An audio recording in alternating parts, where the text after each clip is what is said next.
हाँ जी, जितने लोग भी ऐप डेवलपर्स हैं, स्मार्टफ़ोन्स के लिए, सेल फ़ोन्स के लिए ऐप्स डेवलप करते हैं, उनके लिए एक बहुत बड़ी खबर है। अभी रिसेंटली अमेरिकी रियासत कैलिफ़ोर्निया में एक अदालत ने एक फ़ैसला सुनाया है, जिसके तहत जितने भी लोग ऐप डेवलप करते हैं एप्पल स्टोर के लिए, वो अब अपने कस्टमर्स से पैसे चार्ज करने के लिए ज़रूरी नहीं है कि वो ऐप में रह के ही पैसे चार्ज करें। वो अपने कस्टमर्स को थर्ड पार्टी लिंक्स के ज़रिए अपनी वेबसाइट्स पर भेज सकते हैं और वहाँ से उनसे पैसे चार्ज कर सकते हैं। अब तक ये नहीं हो रहा था।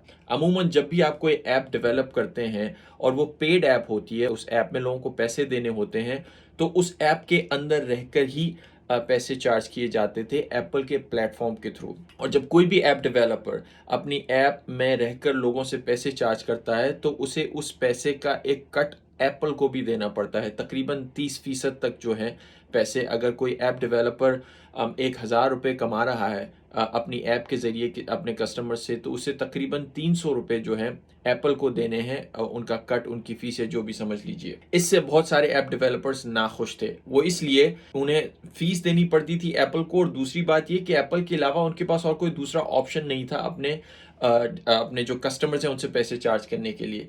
ये केस बेसिकली एपिक कंपनी जो है, जो फोर्टनाइट गेम्स बनाती है, उन्होंने दायर किया था कोर्ट में।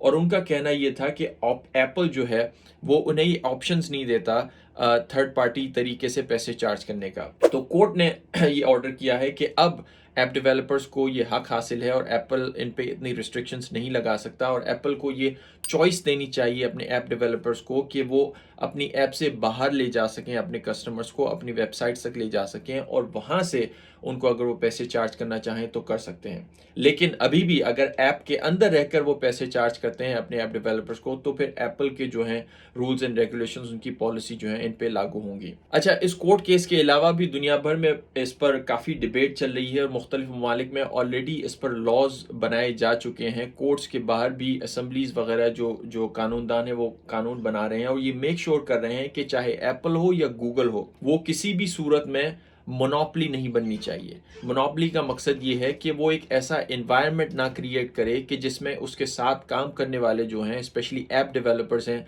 वो उससे बंध जाएं, वो ये मजबूर हो जाएं कि वो उन्हीं प्लेटफॉर्म्स में रहकर ही अपने कस्टमर से पैसे चार्ज करें और उनके पास कोई दूसरा, तीसरा, चौथा ऑप्शन ना हो। जब ऐसा हो जाता है तो एक बड़ी कंपनी मोनोपोली बन जाती है, फिर वो अपनी मर्जी से अपने रूल सेट करती है। एक फ्री मार्केट इकोनॉमी है में, स्पेशली वेस्ट में, अमेरिका में, जो जो कैपिटलिस्ट फ्री मार्केट इकोनॉमी है, इसे मोनोपोली को उसके खिलाफ समझा जाता है। इसीलिए ये कवानीन लाए जा रहे हैं और कोर्ट्स में भी जो ऐप डेवलपर्स हैं उनको ये आज़ादी दी जा रही है कि आपके पास एक से ज़्यादा ऑप्शंस होने चाहिए अपने कस्टमर से पेमेंट चार्ज करने के। और एप्पल या दूसरी जो बड़ी कंपनीज हैं उनका कहना ये है कि क्योंकि वो एक कन्वीनियंस प्रोवाइड कर रहे हैं अपने ऐप डेवलपर्स को, और कन्वीनियंस ये है कि जब लोग ऐप के अंदर रहकर ही पैसे चार्ज करवा देते हैं या अपने ऐप डेवलपर को पैसे दे देते हैं, तो उनके लिए ज़्यादा आसानी होती है बजाय इसके कि वो दूसरी या तीसरी वेबसाइट पे जाएं और फिर कोई दूसरा पेमेंट मेथड यूज़ करें। तो उनका आर्ग्यूमेंट भी अपनी जगह पर ही है कि क्योंकि एप्पल या कोई भी कंपनी इतना बड़ा प्लेटफॉर्म उनको दे रही है, तो ऐप डेवलपर्स के लिए बड़ा आसान हो जाता है कस्टमर्स को अट्रैक्ट करना।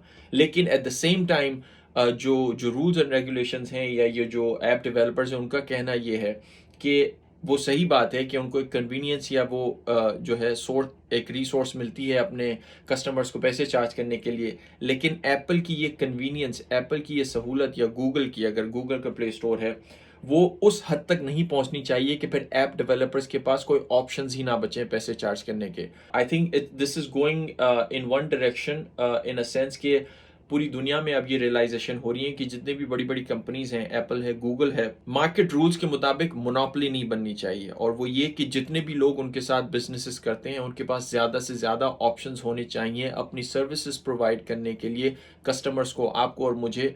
और उन सर्विसेज के बदले में उनके पास मल्टीपल ऑप्शंस होने चाहिए पैसे चार्ज करने के, ना कि सिर्फ एक ऑप्शन हो और वो भी किसी बड़ी मोनोपोली के रहमो करम पर हों और उसके बाहर जाकर वो उनसे पैसे चार्ज ना कर सकें।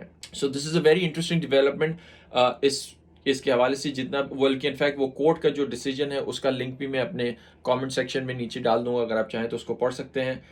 Will continue to monitor this. That's it, see you next time.